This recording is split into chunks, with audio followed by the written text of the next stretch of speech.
We're going to get to a lot of different things, but I wanted to start with the broad macro for a second. Everyone's kind of dealing with inflation that's moderating a bit and growth that seems to be slowing maybe a little harder than we thought. You see everything. What's your take? I don't know we see everything, but certainly in the world of ag and food, and I would concur. So we are seeing some demand destruction, things like people consuming less beef, less high-end beef, and rotating into, say, chicken or fish, or eat at home as opposed to going out to restaurants.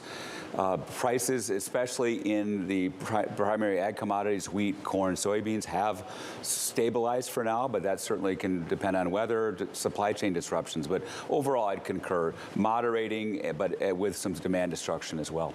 What do you think we're going to see in 2023?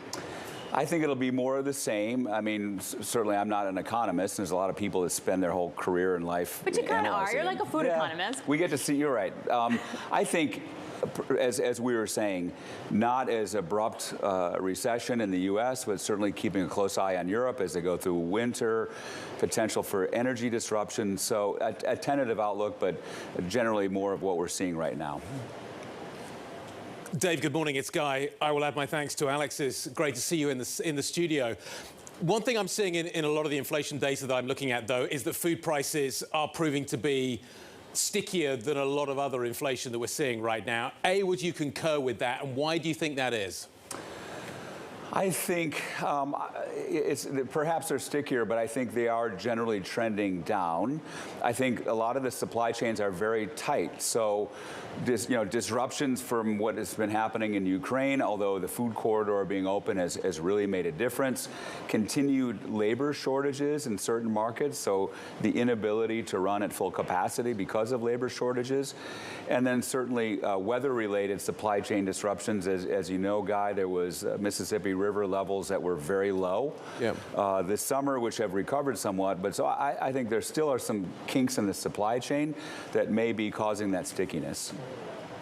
You mentioned Ukraine, so let's talk about it in a little bit more detail. Yeah. How are you managing that? What's going on? Can you give us a read of what is happening on a day-to-day basis? Well, for now, we're able to get new crop out of the country and to the places that it's needed in the world, specifically Africa and the Middle East. We were able, once the food corridor opened up several months ago, we were able to get old crop, which had been sitting in ships or in storage. And so now the crops that were planted by Ukrainian farmers last spring when the conflict first began are now being able to get out of the country. So we are not, our crush facilities are not available for use to protect our employees, to keep them safe. We are crushing sunflowers there. But in terms of our export business, working with farmers, helping them get their crops out of the country, get cash into the country, that is going pretty well for now. For now.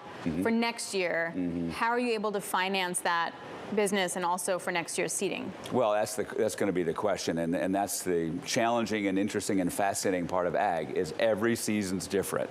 It might be weather, it might be access to seeds and fertilizers, so it's tenuous, but we're going to look to next season for planting and for them hopefully getting the supplies and getting the right weather for their crops, but that could change if the conflict situation changes, if the weather situation changes, but optimistic that we can continue to get crops out of the country. Let's go to changes. China undergoing some big changes. We spoke to the BHP CEO yesterday on China and what he's looking at for next year. Here's what he had to say. China is going to provide a bit of stability to global growth over the next year. So as we see weakening growth in Europe, potential for recession in the U.S., we think that China is going to be a stabilizing factor for global growth. That's from the metal side. From the ag side, do you feel the same way?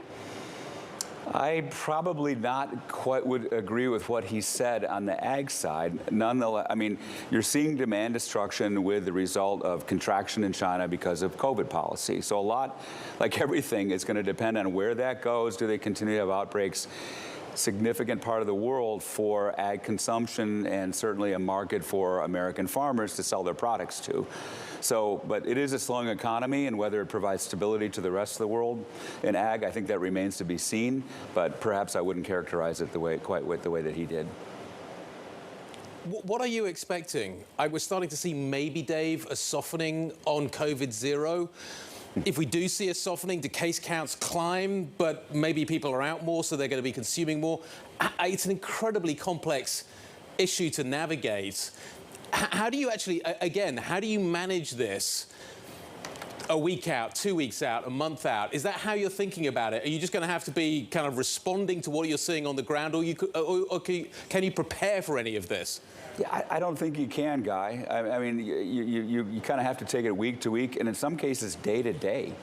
And so these outbreaks, as we all know from our own experience here in this country and Europe and elsewhere, it can happen very quickly. And so the question, for the world to ponder is, how do they move, or do they relax off the zero COVID policy? What does that mean for their economy? And then to the point you just made, if they relax it and then people go out and then you get higher spikes in case counts, and then does it become this cycle? So it remains to be seen. But you have to be short-term focused relative to what's happening in that particular situation, COVID and the Chinese people and the Chinese government. Let's just think about what is happening in the United States right now. Potential rail strike. Again. Yeah. What are you thinking about? How are you preparing for it? Do you think it's going to happen? What is your view? Yeah. It is, yeah. I think that was the answer. Yeah. It can't happen. I mean, the devastation on the American economy is well known, and somebody came up with the figure $2 billion a day. Certainly for the ag economy, you can't make up in truck, river freight, barge what you would lose from rail capacity. And not only just getting crops out and getting them shipped around the world, but also like USAID, we ship our grains from one of our facilities in the South, in Texas, to go on ships that then go through USAID to emerging economies and people that really need the food. So it's going to disrupt food security as well as the American economy. So we are choosing to be optimistic. The news was good out of the House yesterday. We've been making our voices known because you can't wait till December 9th. You have to start making preparations several days, let's call it 48 hours. So December 9th is next Friday. So if it looks like there's going to be a strike, things start to have to shut down 2 days ahead of time. And then if it gets settled, when it gets settled, it will take days to come back. So I really am going to hope to be optimistic that it gets solved one way or the other, and that certainly the bill gets through the Senate very quickly. So the deadline for you is actually December 7th. What is your plan B, CD? Well, plan B is you shut down and then try and reroute your supply chains, in other modes of transportation. But as I said, the fact is there isn't enough capacity, there isn't enough availability in other modes of transportation to replace rail. So for the ag economy, for the food economy, we need the rail system in order to move products, not only for consumption by people, but also for humanitarian purposes, as I mentioned. One final quick question, Dave, on the future of Cargill. You are going to be stepping aside as CEO. Brian Sykes is going to be stepping in and sitting in your chair. Does anything change? Do you think the strategy remains the same? You have focused this business on the protein business. Is that the strategy going forward? Does that remain the strategy going forward? Well, it's been one of the focuses, Guy. It's not only been protein, but also we've really built up our oilseeds crushing business. We just announced this week the purchase of an oilseeds crush facility in Kentucky, Owensboro. Brian comes from the protein business, but he has a broad perspective outside of protein. He did a great job of refreshing and updating our strategy, or what we're calling Cargill 2025, to our board of directors just a few months ago.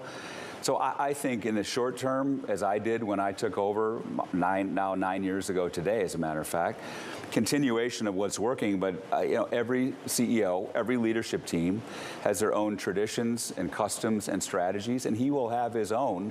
And certainly that'll include protein. But between protein, oilseeds, bioindustrials, we're moving into salmon. We just purchased a 50% interest of Sanderson Farms this summer. Yep.